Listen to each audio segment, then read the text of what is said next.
Hi everyone, আমার একটি mini ব্লগে আপনাদের সকলকে স্বাগত জানাচ্ছি। আজ হচ্ছে 25শে ডিসেম্বর, মানে বড়দিন। আজকে আমরা সবাই মিলে চলে এসেছি স্নেহদা আর শর্মিলা দিদের বাড়িতে। ঠিক আগের বছর এই দিনে আমরা এখানেই এসেছিলাম, আবারও ঠিক একই দিনে এখানে চলে এসেছি। এই দিনটাতে ওরা সেলিব্রেট করে সবাইকে নিমন্ত্রণ করে। আসার সাথে সাথেই তো ছিল অনেক ধরনের স্টার্টার। আমরা স্টার্টার খেয়ে দিয়ে একটা ইন্টারেস্টিং খেলা স্নেহদা আমাদের জন্য রেডি করে রেখেছে, সেটাই এখন খেলার পালা। দ্য গেম ইজ, এর ভিতরে চিট আছে অনেক কটা, র্যান্ডমলি সবাই পিক করবে। ওর ভেতরে মানুষের যে টপিকটা থাকবে তার একটা রিয়েল লাইফ এক্সাম্পল ন্যারেট করতে হবে তোমাদের। গল্প 3 মিনিট টাইম, 3 মিনিটের ভেতরে ওই গল্পটাকে কমপ্লিট করতে হবে। একটাই নিতে হবে। ওকে, তুমিও নাও। আরে রাস্তা বসিস না।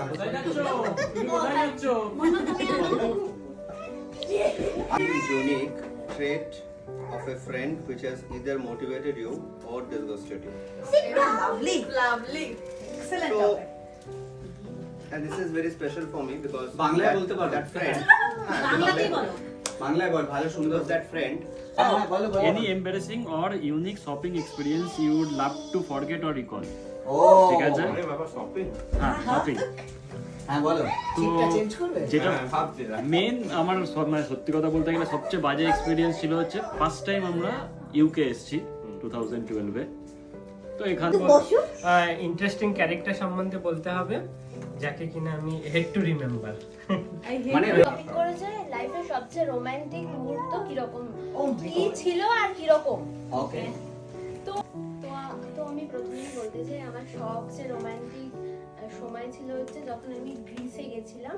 সেই ট্রিপটা আমার কাছে প্রচন্ড রোমান্টিক ছিল। its uniqueness. What was that element of uniqueness? আমি জানি না কি ইউনিক ছিল, but one family function I definitely can. আমাদের নিজের ওয়েডিং এ ঠিক আছে, নিজেদের বিয়েগুলো বকবাসি হয় না না, আমার বেশ অনেকক্ষণ ধরে এই চিটসের খেলাগুলো খেলা হয়ে গেল, আর এখন রাত্রেবেলা খাওয়া দাওয়ার পালা। রাতের খাবারে ছিল বেশ অনেক কিছু, ফ্রাইড রাইস, মটন কষা আর ছিল চাটনি। এটাও তো বেশ অসাধারণ হয়েছিল। ও হ্যাঁ, মাঝে কিন্তু আমরা একটা চিকেন তন্দুরিও খেয়েছিলাম। সেটা খেলার মাঝখানে এতই খেলায় মশগুল ছিলাম যে ভিডিও করতেই ভুলে গেছিলাম। প্রত্যেকটা খাবার তো ভীষণ ভালো হয়েছিল। খেয়ে দিয়ে তো আমরা আবার বসেছি এখন গল্প করতে।